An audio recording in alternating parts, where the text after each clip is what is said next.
Olá, acompanho o trabalho de vocês e adoro. E não podia deixar de contar o que aconteceu comigo, então vamos lá. Hoje tenho 21 anos, na época eu tinha apenas 13. Morava em uma fazenda no interior de São Paulo, cujo local havia um certo mistério e os que ali moravam relatavam fatos um tanto incomuns, sobrenaturais. Até então, eu sempre ouvia relatos dos meus pais sobre coisas sem explicação. E eu, claro, acreditava, afinal são os meus pais. Porém, não havia parado para pensar sobre, apenas ouvia. Nessa época eu estudava de manhã, então logo cedinho saía de casa, ainda com o dia clareando, e descia até a casa de minha amiga para que fôssemos juntas para a escola. Até que em um certo dia, seguindo a minha atividade rotineira, logo que saí de casa, a poucos metros ao passar pelo caminho onde dava visão de um pasto, havia um pasto do lado direito. Eu estava distraída quando, num relance de olhar, vi algo ali naquele pasto. E em questão de segundos, tive um misto de curiosidade e medo. E virei novamente para me certificar se realmente havia algo ali. E sim, havia. Era uma criança. Porém não era nítido, era uma visão um tanto turva, mas que se podia ter a plena noção de que era sim uma criança, entende? E para completar aquela cena horripilante, assim que eu olhei, a criança se moveu em minha direção. Meu corpo estremeceu, gelou como nunca. Senti um arrepio percorrer minha espinha até a nuca. E parecia não ter uma só gota de sangue em meu corpo. As minhas pernas ficaram moles. Mas o medo era tanto que virei o rosto, olhei para o chão e obriguei as minhas pernas a se moverem o mais rápido possível. E enquanto caminhava, eu quase corria. Tinha a sensação de estar sendo seguida. Mas claro, dessa vez eu não quis me certificar. Quando contei aos outros o que havia acontecido, ninguém duvidou, devido ao histórico do lugar. Sei que depois desse dia mudei minha rota e nunca mais passei ali. E lembro daquele dia como se fosse hoje. Essa é apenas uma das várias experiências sem aparente explicação que já tive. Vieram a acontecer outras com o passar do tempo, e nunca consegui entendê-las de fato, apenas sei que há algumas coisas que vão além da nossa compreensão. Espero ter colaborado com o trabalho de vocês, abraços, parabéns pelo trabalho, muito obrigada, um beijo!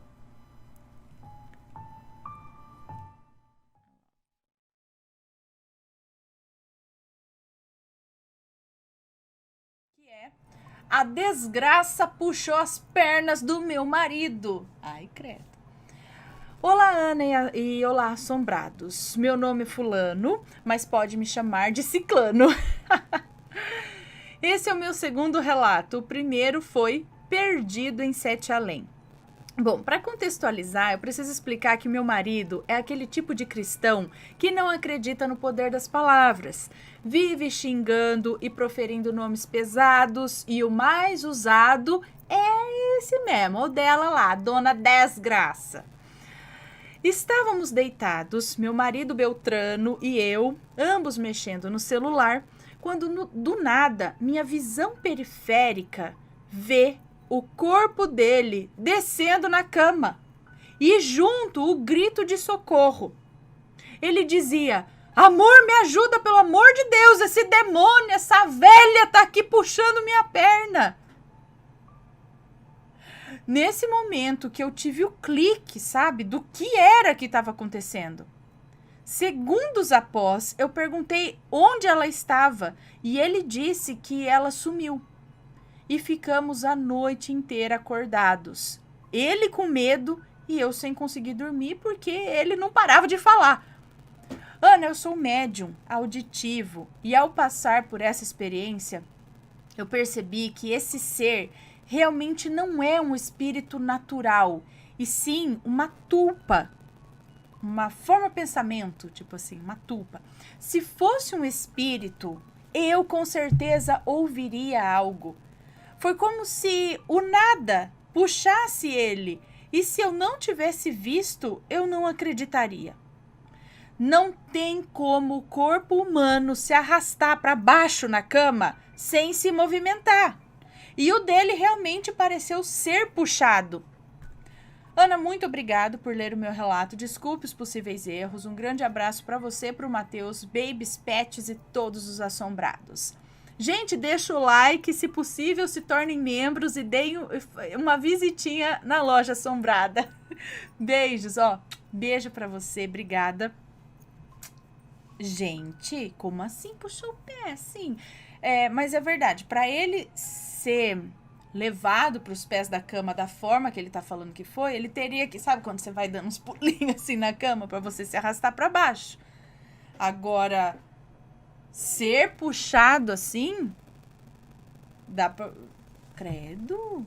Mas peraí, tá, mesmo sendo tupa, não sendo um espírito, ela tem esse poder de, se ela pode puxar, ela pode machucar. De tanto que as pessoas falam, uma tupa, ou uma forma de pensamento, é uma coisa que é criada de acordo com muita gente pensando a respeito, falando a respeito, aquilo acaba sendo criado. Não sei se é necessário muitas pessoas falando ou pensando a mesma coisa ou uma pessoa basta. Eu acredito que uma pessoa pensando muito naquilo basta para, às vezes, criar uma forma de pensamento. No caso dele da desgraça, ele sempre, como ele diz, sempre tá proferindo. E assim como outras aparições da desgraça, as pessoas estão sempre xingando e falando esse nome, blá, blá, blá. E aí ela meio que se toma forma, realmente. Ai, gente, vamos... Ô, Sheila! Keanu Reeves. Né? Vamos começar a falar umas coisas assim, se for pensar assim, em vez de chamar de desgraça, pessoal, começa a falar aí, ai, mas que Scarlett Johansson, não, mas que coisa, que, deixa eu pensar quem mais, não sei quem pensar, quem mais, gente, que Demi Moore, eu tô velha, né, só consigo pensar nas mais... Que Julia Roberts! Em vez de falar desgraça, vamos pensar, você é inteligente, gente. Vamos falar assim. Mas que Brad Pitt! Que coisa! Né? Quem sabe a hora que aparece, fala, você não sabe quem puxou meu pé essa noite, Brad Pitt. Não é? Vamos. Então, já que a gente dá uma manipulada nas coisas aí. Tô brincando, gente. Não tanto. Vale a experiência, quem sabe. Mas é que eu falo assim, quando você... Se você falar assim, que Brad Pitt, você não vai estar colocando aquela força de pensamento. Porque quando a pessoa fala desgraça, ela fala com uma força, com uma raiva. E aquilo é que faz uma forma. Entendeu? A não ser que você passe um tempo do seu... né, da sua vida ali... botando força no pensamento do Brad Pitt, ou enfim, aí eu não sei. Mas existem livros e tudo mais falando a respeito dessas tupas, dessas formas de pensamento.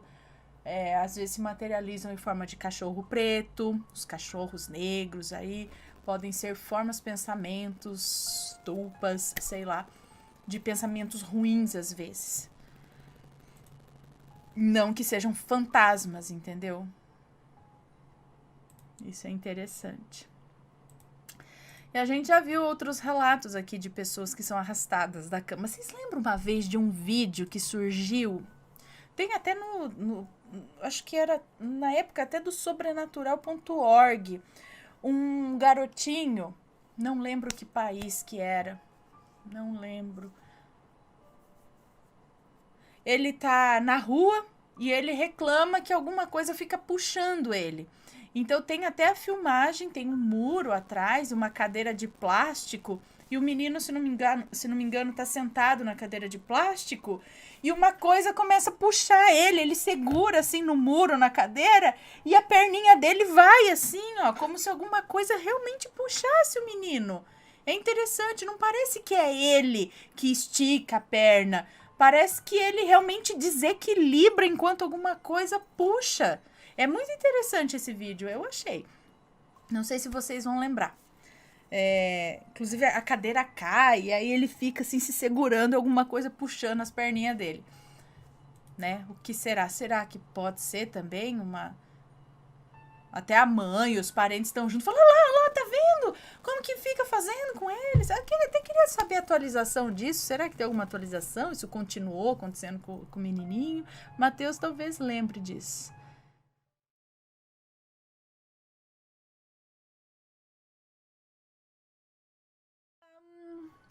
Beleza, a velha do corredor agora. E corredor, hein? A velha do corredor é uma moça que nos conta. Nomes sempre trocados, ok? A minha mãe, Dona Nair, sempre foi uma mulher temente a Deus. E apesar de não frequentar a igreja, tem muita fé.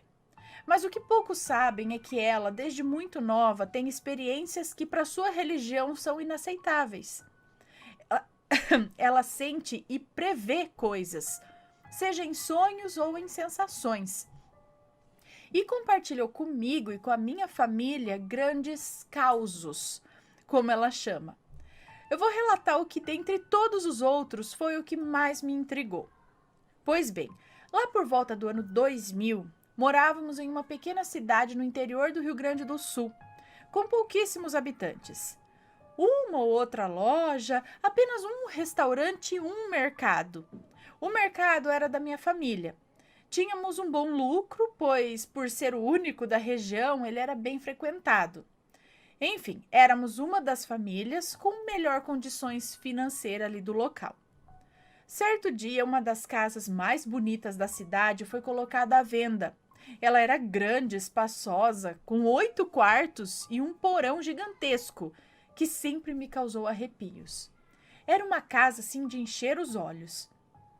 Meu pai, sempre movido pela ambição, logo se propôs a comprar a casa, pois queria impressionar a vizinhança, e aquela era uma boa maneira. Descobrimos que a dona da casa, uma senhora de idade que morava ali sozinha, tinha morrido de um ataque cardíaco e deixou ali para as filhas essa herança. E não demorou muito para passarem adiante. Nós nos mudamos e a casa, apesar de muito bonita, sempre me trouxe uma vibração triste. Parecia que alguma coisa preenchia aqueles cômodos enormes e vazios, porque nem de longe tínhamos tantos móveis para colocar na casa. Era como se não estivéssemos sozinhos ali. Sabe aquela sensação de estar sendo acompanhado? Era assim o tempo inteiro. Bom, o tempo passou, minha mãe passava as tardes sozinha naquele casarão enorme. Ela vivia abatida, dizendo que sentia alguma coisa na casa. O quarto que o meu pai e ela haviam escolhido era um dos maiores, mas para chegar nele precisava cruzar um corredor escuro. Certo dia, saindo do quarto, ela afirma, de pés juntos, que viu ali, naquele corredor, uma velha com aparência doente. Era tão real que até os traços do rosto eram bem visíveis, as rugas e tudo, como se fosse uma pessoa realmente de carne e osso ali na sua frente. Mas aquela velha exalava um ar de maldade. E ela preferiu fingir que não estava vendo nada e se fez de desentendida, tipo, não tem nada aqui, né? Tem uma velha gravando, não tô vendo nada. Vou passar aqui porque eu não tô vendo nada nesse corredor, né? Tem nada aqui, mas deu uma de desentendida. Quem sabe isso espantaria a aparição, né? Já que ela não tá me vendo, eu vou embora. Olha, seja lá o que fosse aquilo, ela foi pra cozinha. A minha mãe, né? Foi pra cozinha e continuou a faxina, como se não tivesse visto nada. Semanas se passaram e sempre ela ouvia passos vindos daquele corredor. Esses passos começavam de um lado do corredor e terminavam no final dele, na porta do quarto. E o mais estranho é que tudo acontecia só naquele corredor. Era como se aquilo, de alguma forma, estivesse preso a ele, ao corredor, indo e voltando incansavelmente.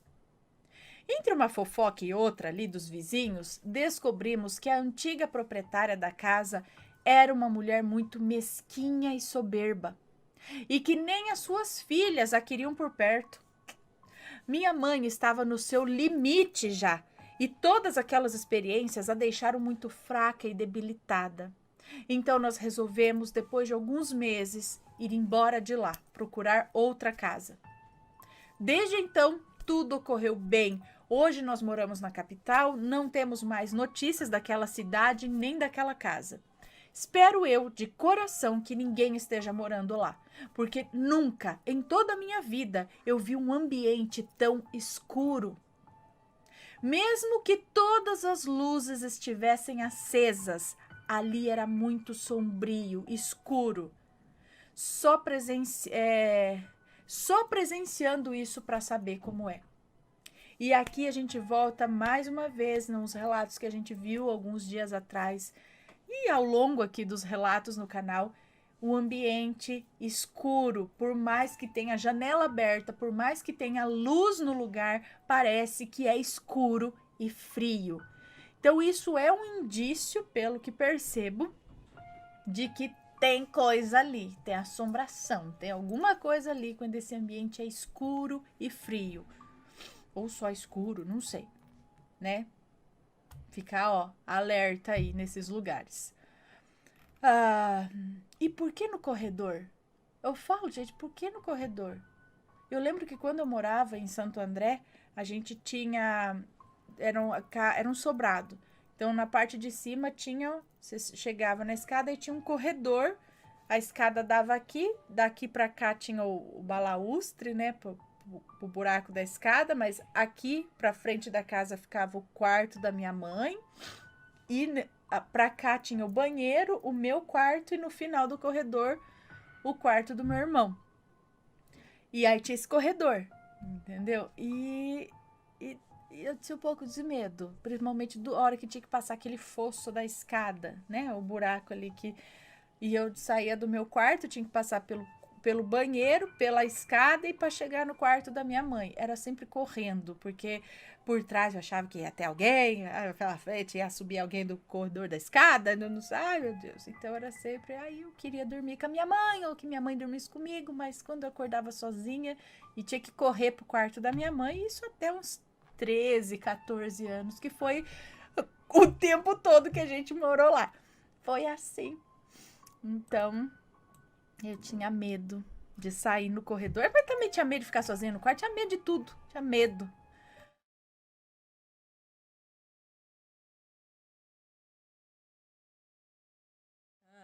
Vamos ler. Fulustreco. Nomes já trocados. Obrigada. Olá, Ana. Meu nome é Fulano. Eu já enviei um outro relato já faz bastante tempo. Eu moro numa cidadezinha no interior de Alagoas. É realmente bem pequena, então acho melhor não dizer o nome por precaução. Isso. Mas eu e meus amigos apelidamos a nossa cidade de Capricó do Fim do Mundo. É um trocadilho engraçado que a gente fez com a cidade, tá? O relato, na verdade, não é meu. É da minha vizinha, uma senhorinha de pouco mais de 80 anos e super lúcida, que sabe de muitas coisas e tem muita história para contar. E daquelas histórias que faz a gente querer ficar encostado na parede enquanto escuta, porque bate aquele medo de dar as costas pro vazio. Era por volta dos anos 50, quando a dona Joana saiu do interior para trabalhar na casa de uma família rica do Rio de Janeiro. Ela contou que foi indicada por uma tia, irmã de sua mãe, que morava em Recife, uma das principais cidades aqui do Nordeste. Ela, muito nova, morando numa cidadezinha muito pequena e trabalhando na roça, contou pra gente que sonhava com a vida em uma cidade grande, estilo das novelas que passavam no rádio e das fotos dos cartões postais que ela comprava na banca de jornal. Morar no Rio de Janeiro era um sonho sendo realizado. A viagem foi muito longa e cansativa. Ela não lembra quantos dias exatamente, mas contou que lembra bem de acordar no ônibus com o barulho da cidade. Ela estava muito feliz, tudo era novo, a mulher com quem ela ia trabalhar a recebeu muito bem. Essa mulher e o marido, nas primeiras semanas, tratavam ela como uma filha. Só que as coisas foram mudando. Como a dona Joana costuma dizer, para conhecer alguém, consuma 1 quilo de sal. interessante.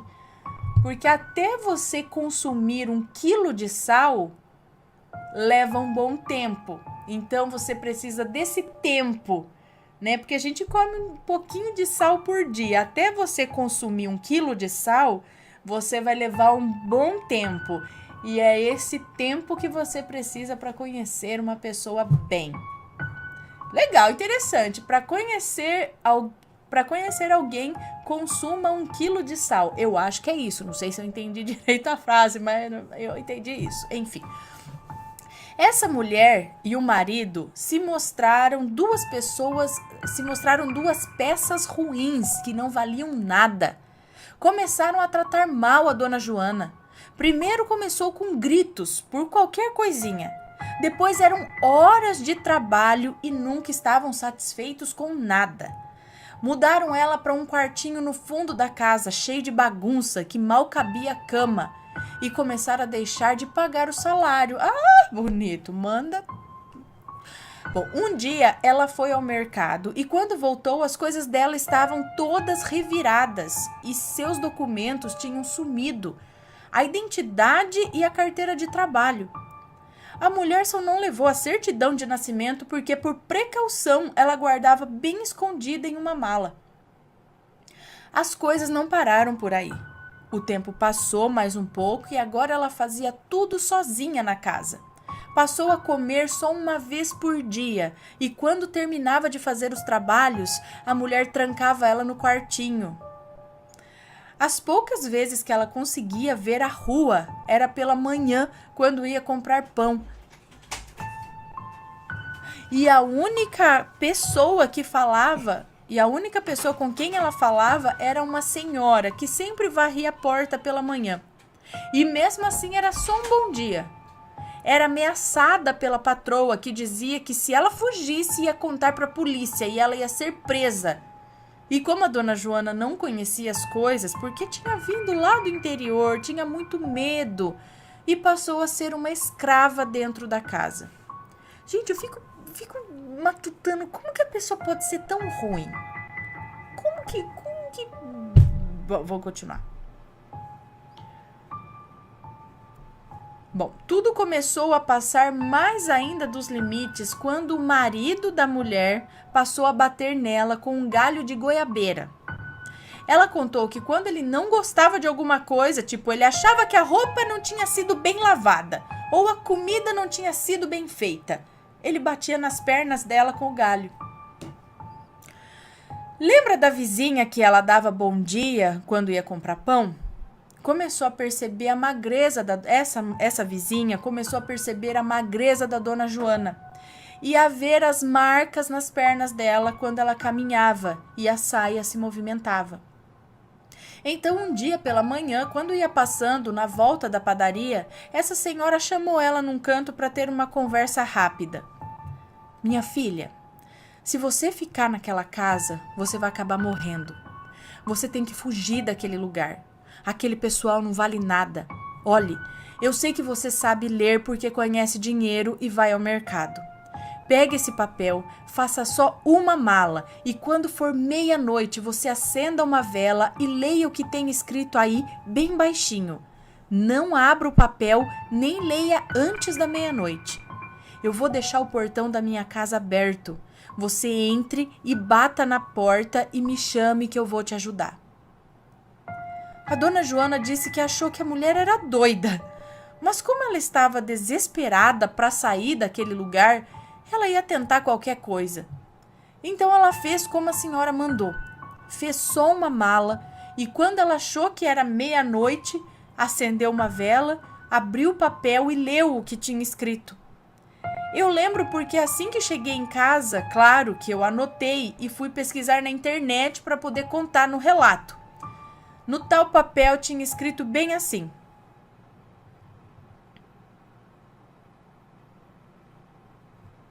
É isso mesmo? Fulos treco, treco. Quem dorme, dorme. Quem vela, vela. As portas de quem me prende abertas e eu fora delas. Ela contou que tomou um susto quando escutou o barulho da tranca da porta do quartinho mexendo. alguma coisa e ela disse que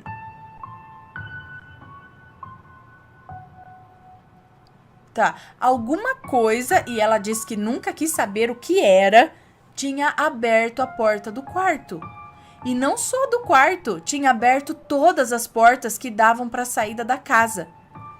A dona Joana não pensou duas vezes, saiu o mais rápido que conseguiu e assim que ela passou pelo portão, escutou ele fechando.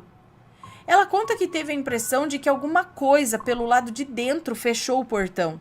E foi aí que ela correu mais ainda sem olhar para trás. Ela passou a noite na casa da senhora e de manhã, assim que o sol nasceu, as duas foram para a rodoviária. Ela perguntou para a senhora que estava ajudando que oração era aquela e quem tinha aberto as portas, porque ela tinha escutado como se alguém estivesse mexendo nas fechaduras. Mas a senhora só disse para ela que tinha coisas que era melhor ela não saber. Ela conseguiu voltar para casa e contou tudo o que tinha acontecido. Pela tia que morava em Recife, ela soube que o tal casal tinha mudado de casa. Venderam muito abaixo do preço. E um tempo depois, pela mesma tia, ela soube que a mulher tinha sido internada no manicômio e o marido tinha morrido devido a um ataque do coração, como se falava na época. Ana, eu confesso que na hora me pareceu um pouco com a história da carochinha. Dessas que o pessoal antigo dá uma enfeitada. Mas foi aí que eu pesquisei na internet para ver se achava a tal palavra fulustreco e se ela significava alguma coisa. E não é que eu achei mesmo? Aqui vai o que eu achei no dicionário. Fulustreco, substantivo masculino, pessoa que intencionalmente não se deseja nomear ou de quem se desconhece o nome. Indivíduo de pequeno valor, um fulano qualquer. Pois é, Ana, o que será que abriu as portas para Dona Joana fugir? Eu fiquei curioso, mas prefiro fazer como ela e nem saber quem ou o que era. Um abraço para você, Matheus, e os bebês. Muito obrigada, um beijo para você. Minha avó conta uma história muito parecida, mas aí era história mesmo, tá? Não é nada que aconteceu. Mas ela contava do Adão José. Era a história do Adão José. Ele foi trabalhar numa fazenda, só que ele começou da mesma forma. Ele apanhava do casal, ele não sei o que, ele começou a ser um trabalho escravo ali, ele estava preso naquela casa. Só que aí veio um anjo, eu acho que era um anjo, alguma coisa assim, e falou para ele que à meia-noite era para ele fazer uma oração para Nossa Senhora, uma coisa assim, dar 3 cuspidas no chão. E aí eu não sei o que ia acontecer, que ia destrancar a janela e abrir, não sei das quantas, ele pular a janela, que o cavalo ia estar selado, ou alguma coisa assim, ia selar o cavalo, que ia já estar pronto e tal. E aí ele pulou no cavalo e começou. E era para ele levar junto com ele 3 saquinhos também. Era um saquinho com sal, um saquinho com prego e um saquinho com cinzas. E aí ele foi. Deu lá o horário, não sei o que, não sei se foi Nossa Senhora que apareceu. Aí ele foi, pegou o cavalo e foi. E disse que era pra bater bastante naquele cavalo, não sei das quantas. Não lembro direito. Sei que daí o homem foi chamar o Adão José lá no quarto. E aí o primeiro cuspe respondeu no chão. O quê? Aí eu, vamos, Adão José, levanta. E nada dele sair do quarto. Aí o homem foi lá de novo. Adão José, já vou. O segundo cuspe respondeu. Então cada cuspe respondia para ele ganhar tempo. A hora que o homem entrou e descobriu que ele não estava lá, catou o cavalo e foi atrás. E aí conforme o homem ia atrás do Adão... Só que esse homem era o diabo. Não sei de que jeito. Aí cada vez que o homem ia atrás, o Adão José começava a chegar perto do Adão José, ele jogava um saquinho daquele. Por exemplo, a hora que ele jogou o saquinho de sal, virou um mar atrás dele. E aí o cara teve que voltar. Aí depois, a hora que ele jogava o saquinho de prego, virou um monte de espinho na frente. Aí ele precisava voltar. Aí a hora que ele jogava cinzas, virou uma neblina. Uma coisa assim, sabe? E era mais ou menos que também o anjo, não sei o que, ajudou ele a fugir. Tinha esse negócio aí de... É parecido. Ele era judiado também. Mas, né, eu não duvido de nada, não. E como pode ter gente ruim, hein? Ah, se danar esse povo. Tinha que ser internado mesmo. Depois não. Milagre de Santa Luzia. O moço que nos conta esse relato diz que quando tinha por volta de 7 anos de idade, ele tinha que usar óculos e ele odiava usar óculos. E um dia a mãe dele o levou forçado a uma missa de Santa Luzia. Quando eles chegaram lá na missa, o padre contou a história de Santa Luzia, né? E aí a mãe dele pediu a ele que rezasse a Santa Luzia pedindo a cura dos seus olhos, para que ele não usasse mais aqueles óculos. E que prometesse a ela que todos os anos, se ele fosse curado, todos os anos ele iria à missa de Santa Luzia. E ele disse que assim ele fez. Afinal, ele já estava lá, não tinha nada a perder. Alguns dias depois, ele conta que estava dormindo numa barraca que ele tinha, que ele armava na varanda da casa dele. E quando ele acordou, ele viu os óculos dele ao lado dele, esmagado, estilhaçado, todo quebrado. Os óculos estavam destruídos. Ele conta que parecia que tinha passado um carro em cima dos óculos.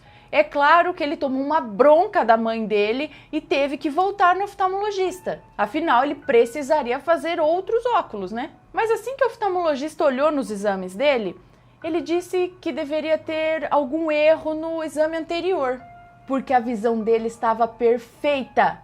Agora, todo dia 13, ele vai à missa para pagar a promessa.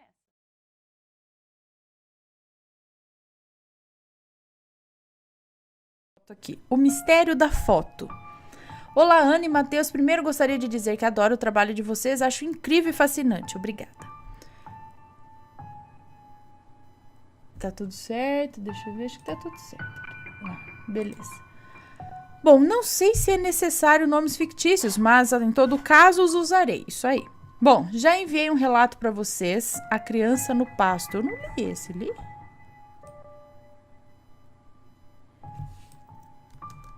Vou até anotar.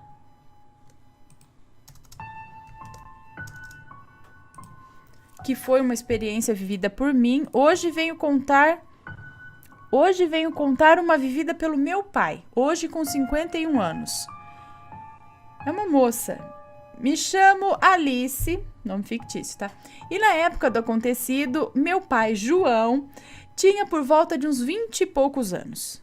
Em uma viagem feita até o Rio de Janeiro, dessas excursões, sabe? Na década de 80, ele e meu tio Júlio, irmão do meu pai, tiraram várias fotos. Entre elas, uma se destaca por não ter uma explicação lógica para tal. Estarei deixando ela abaixo. Na foto aparece meu tio à frente tirando uma foto do Cristo Redentor. Atrás dele, o meu pai. É como se alguém os tivesse fotografado. Porém, o que nos intriga é que não havia ninguém com eles que pudesse ter tirado essa foto. Estavam sozinhos no local e apenas meu tio, que saiu à frente na foto, possuía uma câmera. E esta foto saiu do filme da câmera do meu tio. Como poderia ele mesmo os fotografar se ele estava na foto? Eu sei, é confuso, né? A verdade é que até hoje não achamos explicação para isso. Essa é apenas uma das muitas histórias sobrenaturais da nossa família. Qualquer dia eu conto outra. Manda beijo, Ana, te adoro. Beijo! Agora deixa eu mostrar a foto.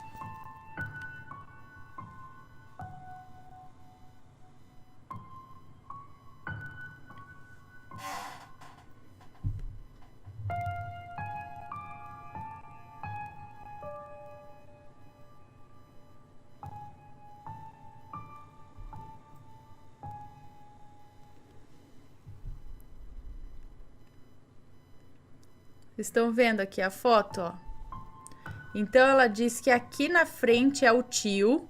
Aqui, ó, essa... Olha lá a bonequinha. Pera aí.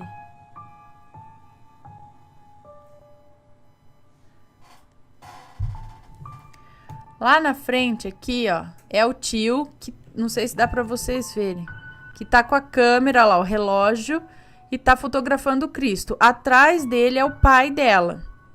Então quem tirou essa foto? Que saiu do filme do tio, mas o tio só tinha uma câmera e estava usando na frente do pai. Quem tirou essa foto que ela tá segurando? Será que mesmo não era o seu tio mesmo ali na frente ou era uma outra pessoa? Seu pai pode confirmar, eles lembram desse momento? Não era uma outra pessoa que estava lá e, na verdade, o tio tirou essa foto aí de trás mesmo e era uma terceira pessoa fotografando ali na frente?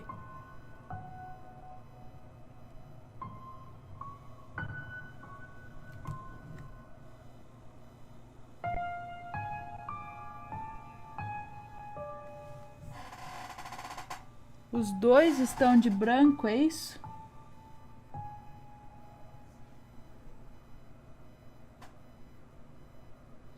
Olha lá, os dois estão de branco. Que coisa! Loucura, hein?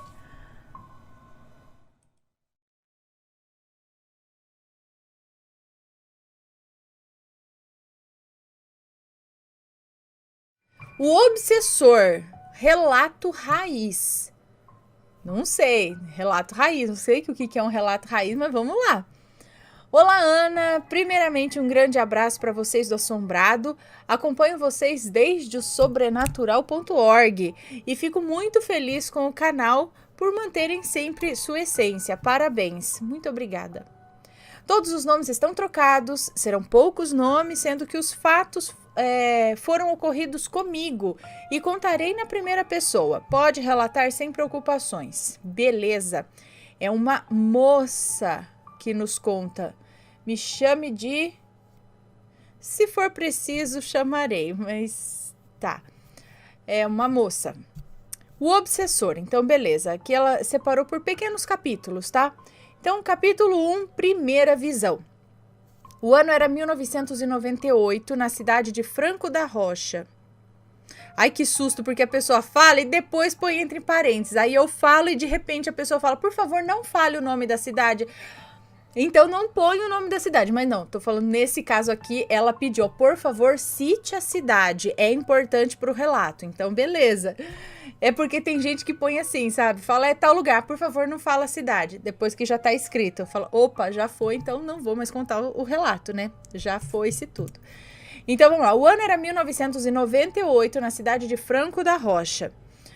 Eu, uma criança inteligente, porém retraída, tinha 8 anos. Sofria com o alcoolismo do meu pai. Na verdade, o ambiente em casa era totalmente sofrível e escasso em todos os sentidos. Uma noite eu fui à cozinha pegar um copo d'água e a janela em frente à pia dava para uma garagem em que a luz se encontrava apagada. Quando me aparece um menino, aparentemente da minha idade. Ele se apoiou na janela, olhou para mim e abaixou como se brincasse de esconde-esconde.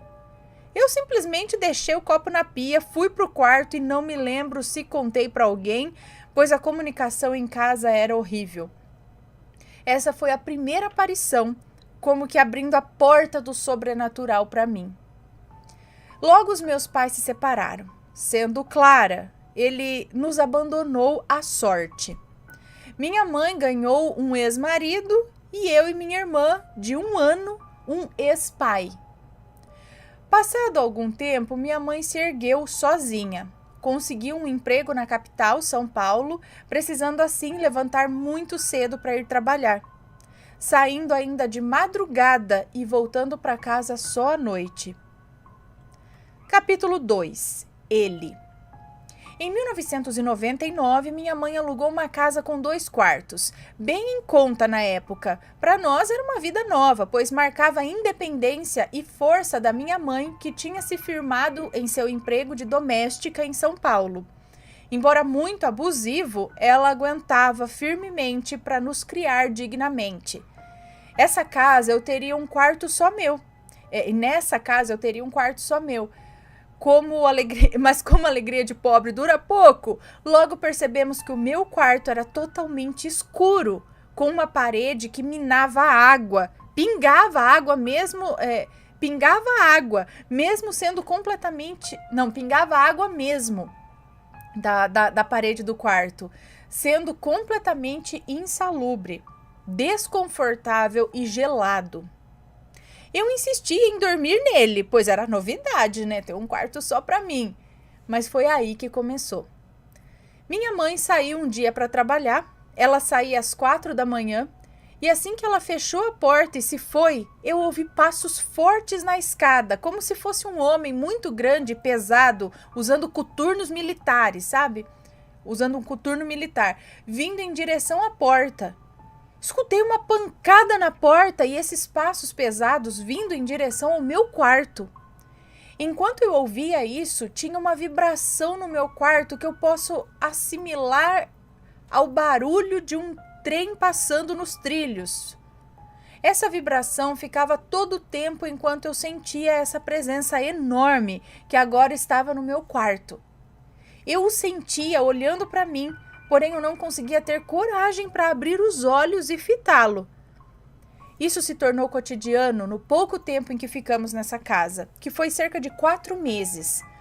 Nos últimos dias, na casa, o ouvi entrando como de costume, porém ele parou de frente ao quarto, ao lado... parou em frente ao quarto ao lado. Quarto esse que não tinha porta. E a minha irmã, de 2 anos, dormia ali. E isso me irritou de uma forma que eu não sei de onde eu tirei coragem, mas com a cabeça escondida na coberta, como eu sempre ficava, eu falei: "Você não é bem-vindo aqui, mas já que está aqui, tem 2 coisas a fazer. Ou vai embora ou vai ficar aqui comigo, porque quem tá dormindo aí do lado é um anjo, e com a força de Deus eu não permito que você entre aí." Ó. Ana, no mesmo momento que eu disse isso, ele entrou no meu quarto, com suas passadas pesadas, só que agora ele fungava, ele rosnava como um cão. Ele ficava lá no meu quarto, assim, agora, e não sei como. Na minha idade, com 9 para 10 anos, eu ainda dormia depois disso. Capítulo 3. A Casa Assombrada 2. Já era o ano 2000, ou já estávamos nos anos 2000, e nos mudamos para um bairro perto da casa da minha tia, para que ela cuidasse da minha irmã. A casa era num quintal com 3 casas, sendo que uma delas era do dono, um senhor de aproximadamente uns 75, 80 anos, veterano da guerra, recebia uma pensão alta do exército que ficava com a sua filha, a mulher que alugou a casa para minha mãe. Era um pracinha da FEB. Pobre senhor, né, que vivia sozinho, negligenciado à sorte na época. Um senhor que vivia sozinho, negligenciado à sorte. Na época eu era criança, eu não entendia isso. A mudança quem fazia era eu e minha mãe. Nós mesmas desmontávamos os móveis e montávamos. Eu achava legal até. Durante a mudança, reparei que na casa tinha potes de sal grosso espalhados. Mas eu não liguei muito, pois já tinha visto isso em outras casas que morávamos. Devia ser um costume da época, colocar sal grosso em casas vazias que estavam para alugar. Porém, reparei pingos de vela no chão quando estava arrastando o guarda-roupas. Eu lembro de mostrar isso para minha mãe, porém ela não deu atenção. Aquilo me incomodou e eu peguei uma faca e tirei aqueles pingos do chão. Capítulo 4. Assombrações. Nessa casa, logo na primeira semana, começaram os eventos sobrenaturais. Escancarado mesmo, porém somente para mim. Eu acredito que por estar na puberdade e completamente depressiva pelo desprezo do meu pai e a tristeza da minha mãe estava suscetível a esses fenômenos. Devido ao desprezo do meu pai e a tristeza da minha mãe, eu estava suscetível a esses fenômenos. Mas esse fato também vem de um conjunto de coisas que eu vou tentar passar para vocês, assombrados. 1. À noite, sempre, e eu digo sempre mesmo, alguém corria do quarto da minha mãe, passando pelo meu e dirigindo-se até a parede da cozinha, o que fazia uma pancada forte, que a louça dentro do armário tremia, fazendo barulho. Segunda coisa, Noite que quem corria eram crianças. Noite não. Notei que quem corria eram crianças, pois perceberam a minha presença e começaram a falar e puxar a minha coberta. Era horrível. 3. Um dia eu estava de toalha arrumando o cabelo num espelho grande no meu quarto e vi pelo espelho quem corria. Um menino de roupa listrada, cabelo desgrenhado e braços que pareciam estar tortos para trás. Ele passou correndo atrás de mim. Essa época eu acordava minha mãe para que eu pudesse ir ao quarto dela, colocar o colchão no chão e dormir lá. 4. Os eventos aconteciam somente na hora que a minha mãe saía. Então vi o que hoje eu sei que é uma materialização ectoplásmica perfeita. Ouvi o barulho habitual, como se fosse um trem, e ouvi alguém descendo pelo portão, entrando pela porta da cozinha e então chega no meu quarto. Um homem flutuando a cerca de 1 metro do chão, com as pernas cruzadas como um monge. Ele veio tipo sentado, flutuando sentado? Estava com as pernas cruzadas como um monge e um menino sentado no colo dele, com uma planta chamada palma, enorme, cheia de flores brancas nas mãos. O homem sorria sarcasticamente e o garoto me encarava emburrado. Veio em minha direção na cama, ficou a 1 palmo do meu rosto e se dissolveu como areia, caindo no colo dele e se dissolveu como areia caindo no chão. Eu só rezava, eu não conseguia fechar os olhos. Após eles se dissolverem, o barulho do rosnado daquele outro ser ficou na porta do meu quarto até o amanhecer. 5.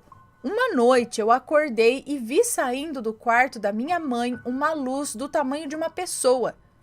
Ia se formando e absorvendo a luz para dentro de si. Hoje sei que era ectoplasma. Eu não fazia ideia dessas coisas na época. Foi se formando e virou uma mulher que ficou no pé da minha cama a noite toda. Porém, essa mulher me transmitiu como se fosse proteção. Ana, desculpa o relato longo, porém tem mais história por vir. Como eu era solitária, eu ficava sozinha em casa o dia todo, né? Olha o perigo, comecei a ficar andando dentro de um calipá, de uma plantação de eucaliptos que tinha na frente de casa, olhando os passarinhos. Na verdade, eu sempre gostei de mato.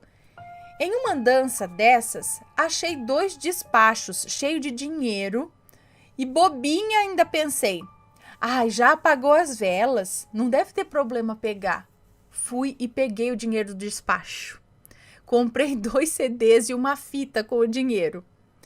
Nessa época começou muita briga em casa. Minha mãe bem depressiva, ninguém me ouvia ou prestava atenção em mim e as assombrações se tornaram normais. Eu me lembro de sempre que eu ia buscar minha irmã na casa da minha tia, ao subir a rua de casa, eu sempre via cães descendo, correndo, e ao chegar na minha frente ou do meu lado, eles desapareciam. Iam sumindo e desapareciam. Eu lembro claramente que isso já era normal. Eu ficava até olhando esses animais. Eu até ficava olhando para esses animais, sei lá. Eu não sentia muito medo. Capítulo 6. O Senhor. As coisas nessa casa estavam me enlouquecendo, pois toda noite era criança correndo, na rua era cachorro correndo. Um dia fui passar no portão para descer para casa e deixei o mesmo aberto. E o senhorzinho, dono da casa, que era o veterano de guerra lá, me falou: menina, olha quando você for passar pelo portão, fecha ele, porque a desgraça anda correndo. Ana, na hora eu percebi que o Senhor também via aquelas coisas. Tinha uma porta em cima da minha casa que era a garagem, ficava sempre trancada. Um dia eu fui bisbilhotar e vi centenas e centenas de santos, imagens, velas, fitas, aqueles quadros antigos religiosos, muitas coisas. Uma pena que eu vi pela fresta, pois hoje eu saberia identificar se era apenas um quadro de oração de um senhor abalado pela guerra, com medo de fantasmas, ou um lugar de rituais. Nunca saberei. Capítulo final: A cobrança. Ana, aqui já se passaram 20 anos. Minha família e eu moramos em outra cidade há 18 anos já. Minha família está toda bem, graças a Deus. Ainda tenho mediunidade, porém bem trabalhada. Frequentei alguns anos a Umbanda e saí fortalecida. Em 2021, com 31 anos, no mês de julho, estou casada com meu amor em nossa casa. Tudo novinho, uma bênção. Uma noite, tenho um sonho lúcido tenso, em que uma sombra que se formava no meu quarto me cobrava as moedas que eu peguei nos despachos quando criança. Me mostrava uma mulher amarrada e duas mulheres com ele. Essa sombra mostrava uma mulher amarrada e duas outras mulheres com ele. E me ameaçou de acabar com a minha casa e com o meu casamento. Eu acordei apavorada, sentindo uma energia ruim. Coloquei logo umas orações de manhã e fiquei pensativa. Pensei em dar as moedas, afinal lembro que eram R$16 na época. Eu queria acabar com isso, mas depois de refletir eu pensei, não, eu não vou me submeter a uma coisa que entra na minha casa e me ameaça. Não vou dar nada, eu não devo nada a ninguém. Era uma pobre criança, tadinha, eu era sofrida. Como que alguém tem coragem de cobrar assim uma criança que ainda precisava de dinheiro? Só pode ser barra pesada.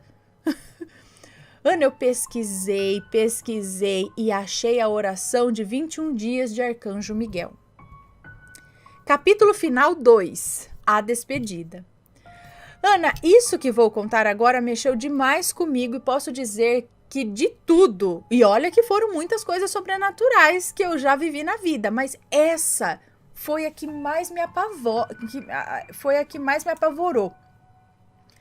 Fiz a oração dos 21 dias do Arcanjo Miguel, todos os dias às 8 horas, seguidas de uma Maria passa na frente e um Pai Nosso.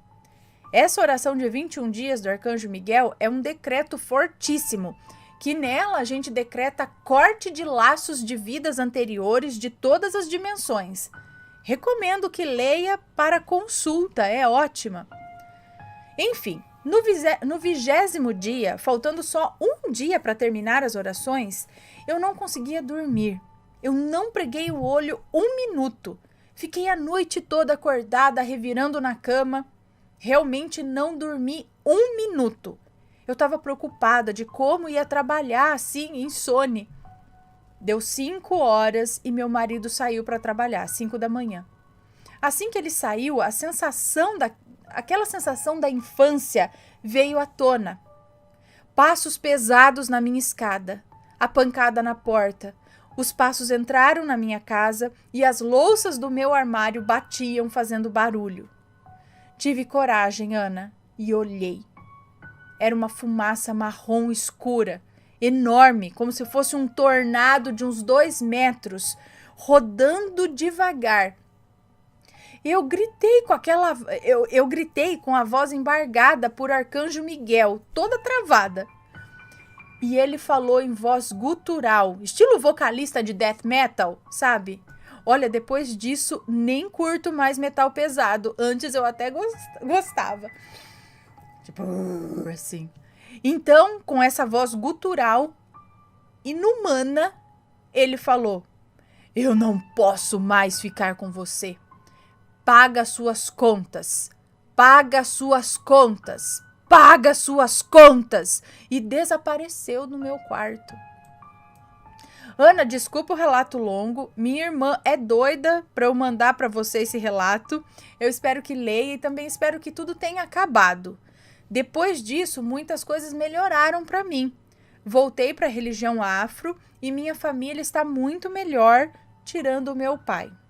Ele virou realmente um ex-pai. Abraço, manda beijo para minha irmã caçula, ela adora você. Tá bom, chama ela de bruxa. Só eu a chamo. Então, bruxa, um beijo pra você, viu? E peraí, voltando aqui nesse negócio aqui. O bicho, aquela sombra, falou: eu não posso mais ficar com você. Mas aí ele falava: paga suas contas. Que contas são essas? É ainda aquele dinheiro que foi pego no despacho? Ou o que que é? O que será isso? Você sabe o que é? Gente, mas...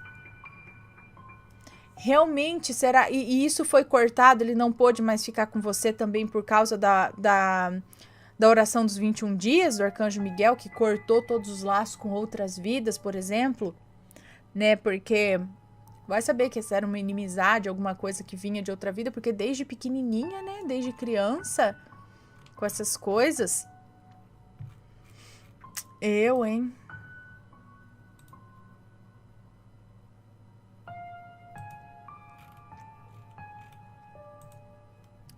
Deixa eu ver aqui, deixa eu dar beijo em vocês. Cadê?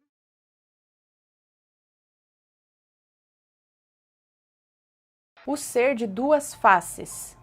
A moça que nos conta esse relato disse que isso aconteceu com a mãe dela, com o irmão, com um conhecido da família, que aqui ela vai chamar de Saulo, e com um vizinho, que aqui ela vai chamar de Luiz, lembrando que os nomes sempre são trocados.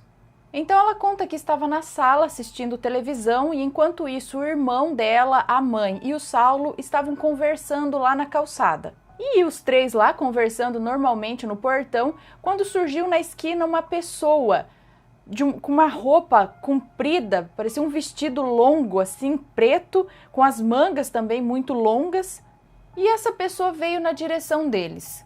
A tal pessoa se aproximou do Saulo e perguntou para ele onde ficava a igreja, sendo que já se passava das 10 horas da noite. Então o Saulo respondeu que a igreja estava fechada, né? O horário, por conta do horário, tudo, a igreja estava fechada. Mas aquela pessoa de preto respondeu que isso não era problema para ela, que ela ia entrar mesmo assim. Ela conta que diz que nessa hora a mãe dela ficou estática, né? Bateu aquela apreensão, o que essa pessoa tá querendo? E o irmão dela, a única coisa que fez foi se esconder atrás das pernas da mãe dela. E o Saulo, muito cara de pau, perguntou para aquela pessoa se ele era homem ou mulher. Você é homem ou mulher? Sabe por quê? Porque a cada movimento que essa pessoa fazia com o rosto, parece que o rosto mudava. No momento tinha feição de mulher, no outro momento tinha feição de homem, confundindo a mente dos três que estavam ali perplexos, sem saber o que estava acontecendo e sem acreditar no que eles estavam vendo. Só que aquele ser, aquela pessoa lá, respondeu para o Saulo e disse: eu sou o que você quiser ver. E em seguida voltou a perguntar onde ficava a igreja. Ele dizia que tinha um trabalho para fazer lá. Então o Saulo explicou que era só ele subir a rua, virar à esquerda e a igreja ia estar lá. Ela era de grade na frente e tinha um jardim também na frente. Dito isso, aquela pessoa se virou e seguiu o caminho. E não parecia que aquela pessoa caminhava, parecia que aquilo flutuava. Era um andar liso assim, ó. E assim que aquela pessoa virou a esquina, que não era até muito longe de onde eles estavam ali, assim que ele virou a esquina, o Saulo foi atrás para espionar, para ver que essa pessoa ia entrar na igreja, assim. E no que ele chegou na esquina e olhou, aquilo tinha sumido. Aquela pessoa, aquele ser não estava em lugar nenhum, tipo, virou a esquina e escafedeu-se, sumiu. O Saulo voltou bege da esquina. Não acreditava no que ele não tinha visto, né? Que a pessoa não estava mais lá. Aí no dia seguinte, a mãe da moça que nos conta esse relato encontrou o Luiz, esse vizinho. E diz que ele estava assim com o olhar meio distante, meio perdido. E aí o Luiz comentou com a mãe da moça que nos conta esse relato uma coisa que aconteceu com ele na noite anterior. Ele contou que estava voltando para casa por volta das 15 ou 10 para as 10 da noite. Até que alguém veio na direção dele e perguntou onde ficava a igreja. E ele respondeu que ficava ali, era só subir a rua, virar e tal, que a igreja ficava lá, mas avisou a pessoa que aquela hora a igreja já estava fechada. Ao que a pessoa respondeu para ele que não importava que a igreja estava fechada, que ele entraria mesmo assim, porque tinha um trabalho para fazer lá. A mesma coisa. A mãe da moça que nos conta esse relato, quando ouviu o vizinho contar sobre isso, por pouco não desmaiou. E para completar, o Luiz, o vizinho, ainda disse que não sabia bem se aquela pessoa era homem ou mulher.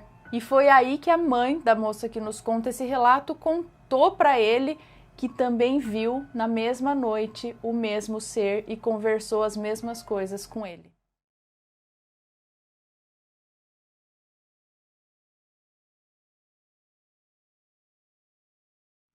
Então vamos lá, pessoal, vamos começar com o relato de hoje, que na verdade, são vários relatinhos de pagando a língua, sabe? Aquele que a gente fala uma coisa dos outros e depois paga a língua, então. Vamos lá ver. É uma moça que nos conta lá, ó. Bom ano, estive sumida por um bom tempo, é que finalmente eu fiz a cirurgia que precisava, mas aqui estou de volta e com relatos. Isso aí. Ana, eu assisti alguns relatos e vi que você tem feito alguns relatos do estilo pagando a língua. Literalmente. Pois é, eu vou mandar para você 3 relatos desse tipo. Pode ficar tranquila que se tiver nomes estarão trocados e também trocarei datas e locais para que não tenha a menor condição de identificação. Primeiro relato de pagando a língua. Sabe aquelas carolas de... Não é um relato muito... Mesmo juntando os 3, é curto, tá? Bom, então vai lá, ó. Sabe aquelas carolas de igreja? Daquelas que acham que tem a verdade na mão e saem julgando tudo e todos? Pois é, assim era a dona Maricota. Ela, na época, tinha os 2 filhos pequenos, um casal. Ela abria frestas na cortina da sala para ficar espreitando as filhas adolescentes dos vizinhos chegando. Nos anos 70, com amigos... Isso nos anos 70, chegando com amigos e ou namorados. E dentro de casa ela comentava: olha lá, Mariazinha, chegando num Fusca verde. Ontem veio numa Brasília. Como é galinha essa menina. No dia seguinte fazia a mesma coisa, com a Verinha. No outro dia era com a Luísa.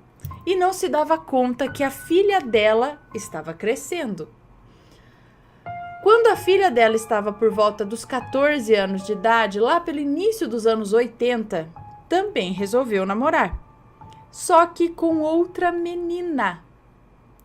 Depois de 4 anos de namoro, foram morar juntas e permanecem unidas até hoje.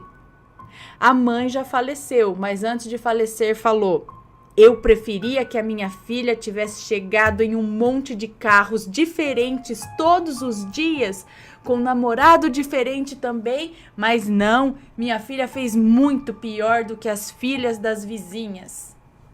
Bom, Ana, ela faleceu aos 80 anos. Lógico que eu não concordo com o jeito que ela pensava, mas ela era uma mulher, mas ela era mesmo uma mulher preconceituosa. Há décadas tenho amizade com a filha dela e a esposa. São pessoas incríveis e não mereciam esse desprezo que a mãe dispensou a ela. Segundo, pagando a língua. A história é mais recente, mas é mais ou menos... Mas é mais ou menos nos mesmos moldes da primeira história. O diferente é que envolve uma criança. Bom, a dona Risoleta era uma mulher estudada e pós-graduada, mas a dona da verdade, sem conotação religiosa como a história anterior, mas do mesmo jeito era uma mulher arrogante e mandona. As filhas das vizinhas, as sobrinhas, as filhas das primas e principalmente as filhas da atual esposa do seu ex-marido, já viu a inveja de ver o ex feliz, né? Então, eram todas umas fáceis. Eram isso e aquilo. Inclusive, eram seus principais alvos se tivessem filhos e fossem solteiras.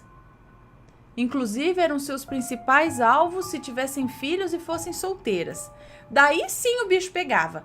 Na língua dela chegava a dar cãibras de tanto que falava. Mas quem tem telhado de vidro já viu, né? Bom, a filha dela, aos 15 anos, foi para Trindade, no sul do Rio. Lugar lindo, só a frequência é um pouco, digamos, diferente. A filha da Risoleta cruzou com um rapaz na praia. Ele a chamou para curtir o verde da mata. Preciso dizer o que foram fazer lá? Não, né? Então, tudo bem. Tudo certo, cada qual pro seu lado. Foi uma transa e nada mais. Qual o quê? 20 dias depois, a filha, já em casa, fez um simples teste de farmácia e o resultado foi positivo. Estava grávida. Tudo bem, a nenê nasceu, só que hoje a Risoleta fala. As filhas das vizinhas sabem quem são os pais de seus filhos. A minha não sabe nem o primeiro nome do pai da minha neta. Terceiro, pagando a língua. Essa história me foi contada por uma amiga. O relato não é meu, mas eu relatarei em primeira pessoa. Bom, nos anos 70 conheci isso é a amiga dela falando. Nos anos 70 conheci um rapaz pobre, muito pobre, mas eu me apaixonei por ele. Como a minha família era abastada, ele não foi muito bem aceito, mas também não foi repudiado. Bom, Ana, andávamos de ônibus e ele era um querido. Ninguém era diferente de ninguém no modo dele ver o mundo. Em 79 nos casamos e eu já estava grávida do nosso primeiro filho. Éramos felizes com o pouco que tínhamos. A vida com dinheiro não me fazia falta, porque ele supria tudo o que eu deixei de ter por ele. O tempo foi passando e com o passar do tempo as pessoas vão mudando. Ninguém pensa igual ao que pensava décadas atrás. Todo ser humano passa por mudanças. E conosco não foi diferente, só que nós levávamos isso de boa. Mas no final dos anos 80, já com 3 filhos grandinhos, o meu pai faleceu. E com o seu falecimento tive direito à herança, a uma quantidade de dinheiro que nunca tínhamos visto.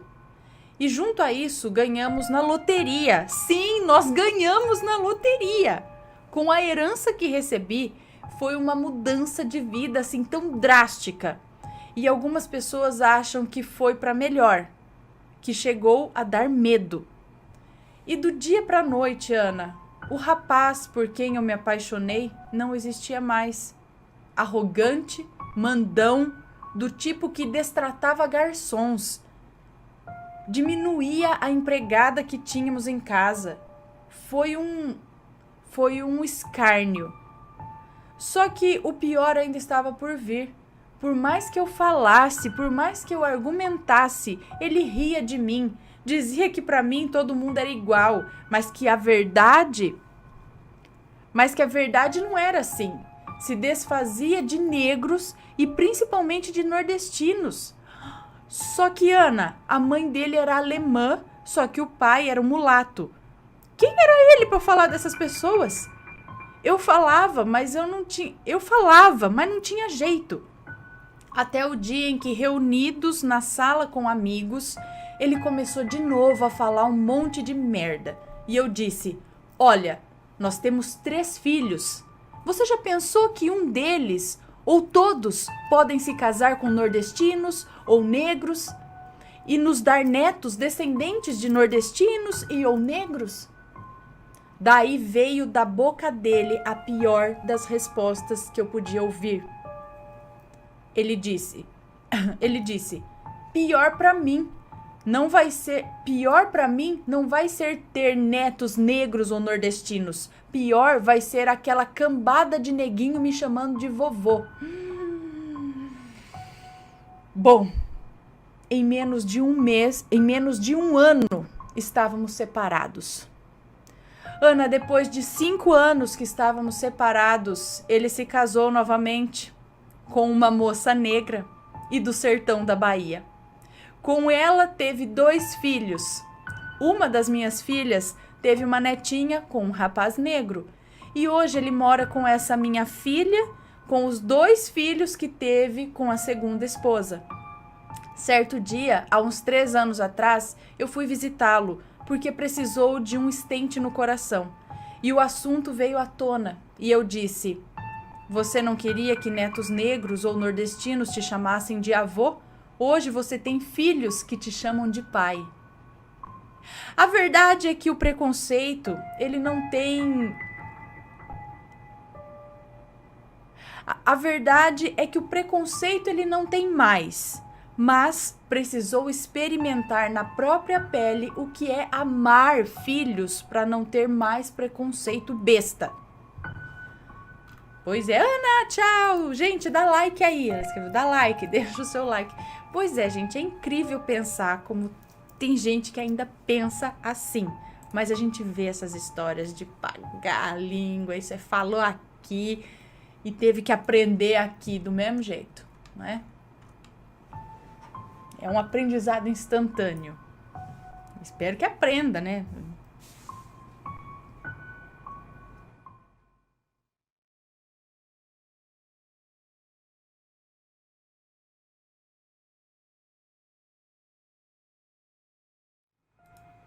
Deixa eu ler um aqui, que é curto também, tá? Ai. Achei que tinha consertado o mouse, mas não consertou, acho que não. Vamos lá. Esse daqui o Matheus que selecionou aqui, porque ele gosta do quê? De relato de estradas. E este é um. Quem era o carona? Vamos lá. Boa noite, Ana. Antes de começar o meu relato, gostaria de dizer que eu adoro seu canal. Muito obrigada. Nem vejo mais televisão, só o assombrado. Meu nome é Fulana, não me importa se você quiser me chamar por esse nome mesmo. Não, é Fulana. Se achar melhor trocar, pode ser Fulana. Muito bem, é Fulana. Esse relato aconteceu com meu tio-avô na década de 70. Ele era advogado, uma pessoa bastante séria e honesta, portanto, impossível que tenha sido uma brincadeira inventada por ele. Bom, meu tio morava em São Paulo, capital, e a cada 15 dias vinha a Campinas para visitar sua mãe, que na época morava com seu irmão caçula, o meu avô. Naquele dia, a esposa, por algum motivo, não quis acompanhá-lo e ele fez a viagem sozinho. Saiu de casa bem cedo e logo após entrar na estrada, viu um policial pedindo carona na beira da pista. Naquela época isso era bastante comum e sem nenhum receio ele parou o carro para dar carona ao policial. O policial, agradecido, entrou no carro e a viagem prosseguiu. Meu tio era meio pé de chumbo, sabe? Como se dizia na época. Corria com o carro. Ele estava bem acima da velocidade. O policial, com muita tranquilidade, dizia para o meu tio reduzir a velocidade, argumentando sobre o perigo dessa imprudência. Meu tio concordava, reduzia a velocidade, mas pouco tempo depois ele se distraía e começava a correr de novo. Novamente o policial o aconselhava a ter mais calma e não correr tanto. E isso aconteceu por inúmeras vezes durante a viagem. E depois de muita conversa, meu tio achou por bem obedecer o policial. E dessa vez se manteve em uma velocidade razoável. Já estavam no meio do caminho, quando meu tio avisou que ele ia entrar um pouco em um restaurante que ficava à beira da rodovia. Disse que a parada era rápida, ele ia só comprar um pão para sua mãe. Bom, meu tio estacionou o carro ao lado de um posto de gasolina que tinha ao lado do restaurante e desceu. Seu companheiro de viagem não quis acompanhá-lo, disse que ficaria no carro à sua espera. Meu tio rapidamente comprou o pão, mas ao chegar no carro, viu que o policial não estava lá. Achando que ele tivesse resolvido ir ao banheiro, encostou do lado de fora do carro e esperou. 15 minutos se passaram e nada do policial voltar. Ele deu uma volta por perto, mas não conseguiu encontrá-lo. Resolveu conversar com os frentistas do posto ao lado. Eles com certeza saberiam dizer que rumo o policial tinha tomado. Dirigiu-se ao frentista e perguntou se por acaso eles tinham visto que direção que o policial que estava com ele ali tinha tomado. Se tinha entrado no restaurante ou se tinha ido no banheiro. O rapaz do posto olhou para ele de forma assustada e disse: "Mas o senhor chegou sozinho. Não tinha ninguém no carro, só você." Bom, meu tio, com as pernas bambas, pegou o carro e, assombrado, continuou a viagem. Chegando na casa do meu avô, contou a todos o que havia acontecido. Acabaram chegando à conclusão que esse policial era um anjo, um ser de luz, que o obrigando a reduzir a velocidade tivesse conseguido evitar um possível acidente de carro. Obrigada, Ana. Um grande abraço para você, para o Matheus e para os seus filhos. Muito obrigada. Um beijo para você. Ixi, será que era mesmo? Ali estava em forma de policial ou até mesmo um policial que pode ter, né, perdido a vida ali, por ali. E foi ali dando um toque, abaixa a velocidade, porque pé de chumbo ali, ó, pode acontecer, né, um acidente bem pode ser mesmo, porque é estranho, né, por que o policial ia zarpar sem falar nada? Podia falar, não, então eu vou ficando por aqui, ou esperar o cara voltar, era rapidinho, só comprar um pão. Não, ó, só pra avisar, agradecer, eu vou ficar por aqui, né? O normal de uma pessoa é não fugir. Ele é policial, não era bandido, né? Não sei, tá fugindo.